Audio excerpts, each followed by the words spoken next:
The silence of Pinebrook Hollow was unsettling.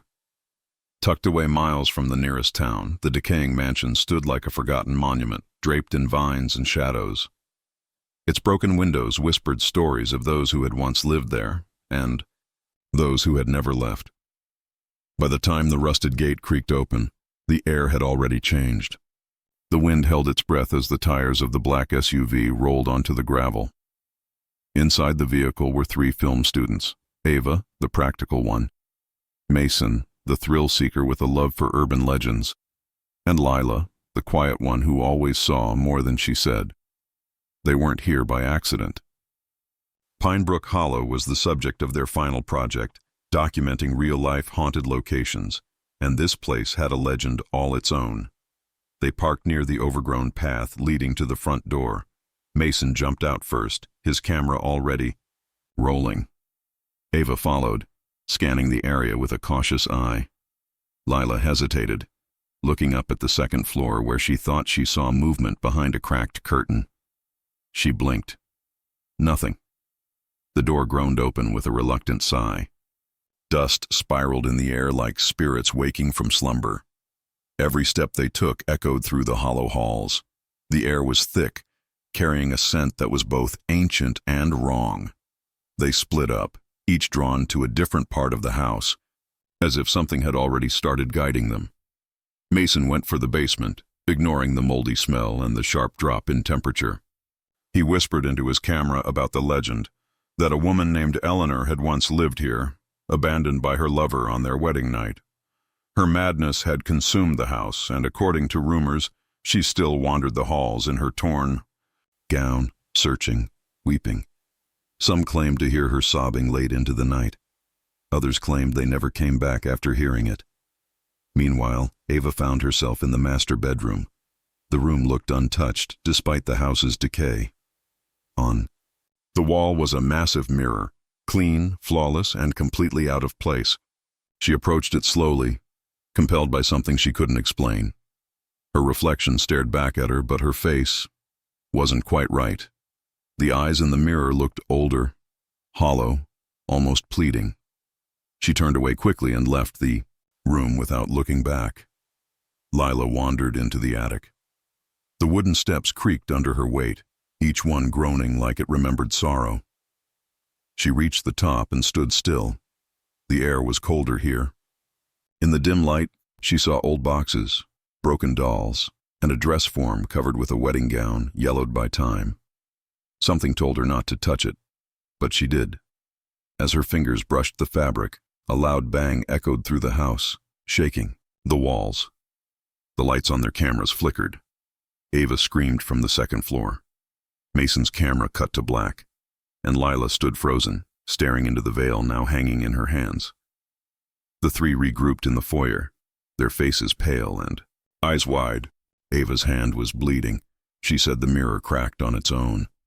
Mason's footage had mysteriously erased itself, replaced by a loop of static and faint whispering, and Lila wouldn't speak. She just clutched the veil, her eyes unfocused. They decided to leave. The front door wouldn't open. Mason yanked the handle until it nearly broke. Ava tried the windows. Lila stood silently, still gripping the veil. Then they heard it, barely audible at first, a low, weeping sound coming from above. It drifted down the stairs, steady and heartbreaking. The temperature dropped sharply. Mason, ever the fool, decided to go upstairs to investigate. Ava begged him not to, but he was already halfway up when the lights in the house went out entirely. Darkness swallowed the staircase. His camera light blinked on, and then they heard him scream. Not a startled yell, but a raw, terrified cry that cut through the dark and ended too suddenly. Ava froze. Lila finally let go of the veil, which floated gently to the floor. In the dim light of Ava's flashlight, the mirror at the end of the hall showed 3 figures: Ava, Lila, and something standing behind them. Ava couldn't move. Her breath caught in her throat as the figure behind them in the mirror loomed closer. She turned slowly, flashlight trembling in her hand, but nothing stood there. The hallway was empty. No footsteps, no shadows, only silence. She turned back to the mirror. Now, it reflected only her and Lila. But Mason was still gone. She whispered his name, but the only response was the creaking of old wood and the soft, continuous weeping that now echoed through the walls. Ava gripped Lila's wrist and pulled her down the hall, away from the mirror, away from whatever was playing tricks on them. They searched the second-floor room by room, calling for Mason. Each door they opened revealed a new layer of the house's decay, peeling wallpaper, rotting furniture, water-stained ceilings, and yet, scattered among the dust were strange signs of life. A half-burnt candle still smoldering, a teacup with warm liquid, a rocking chair that stopped moving the moment. They entered. They reached the nursery at the end of the hall. Inside, the air was suffocating. Toys were scattered across the floor, most of them broken or headless. A music box in the corner began playing on its own, the melody slow and warped. Ava stepped toward it to shut it off, but as soon as her fingers touched the lid, the door slammed shut behind them. Lila screamed. The windows blacked out. The temperature plummeted. The music stopped. Then, they heard Mason's voice. Muffled, desperate, coming from the closet. Ava yanked the door open, but it wasn't a closet. It was a stairwell, spiraling down into pitch blackness, and Mason's voice called again, this time louder, more panicked. Lila stepped forward, but Ava held her back. Something about the voice was wrong. It was Mason's, but it repeated the same words again and again with no change in tone, like a recording. "Help me. I'm down here. Help me. I'm down here." The words looped endlessly, filling the room until it felt like the walls themselves were speaking. Ava slammed the closet door shut. The voice stopped instantly. They ran. Back down the stairs, tripping over rotting steps, stumbling into darkness. When they reached the ground floor, the front door stood wide open. Ava didn't question it. She grabbed Lila's hand and sprinted outside. But as soon as they crossed the threshold, everything changed. The bright sunny day had vanished. The sky was now dull gray, like the light was being filtered through something thick. The trees around the house were gone, replaced with endless fog. No path, no road, just fog in every direction. Behind them, the door slammed shut again. They were trapped. Not just in the house. This place, wherever it was now, wasn't their world anymore. Lila sank to her knees. Her lips trembled as she whispered something over and over. "She took us. She took us. She's not done." Ava tried to shake her, to make her talk clearly, but Lila wouldn't meet her eyes.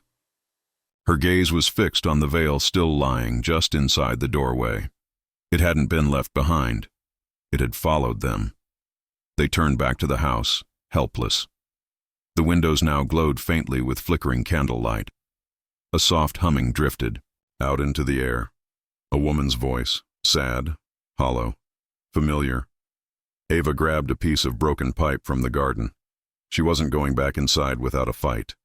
But Lila didn't move. Instead, she stood up and walked slowly to the door, her body stiff, like she was sleepwalking. She stepped into the doorway, and then vanished, not into the house. She simply disappeared. Ava screamed her name, ran to the door, but the hallway was empty. No sign of her, no footprints, just the veil, now somehow resting on the stairs, as if it had always been there. Ava picked it up and held it tightly. For a moment, she thought she heard Lila's voice in her ear, whispering a warning. But it faded too quickly. Then, the house groaned. Not from age, but like it was breathing. Ava backed away. The door swung shut again. She was outside, alone, fog surrounding her like a wall, no path back, no signal on her phone, just the sound of the wind and the weeping, always the weeping. It was closer now.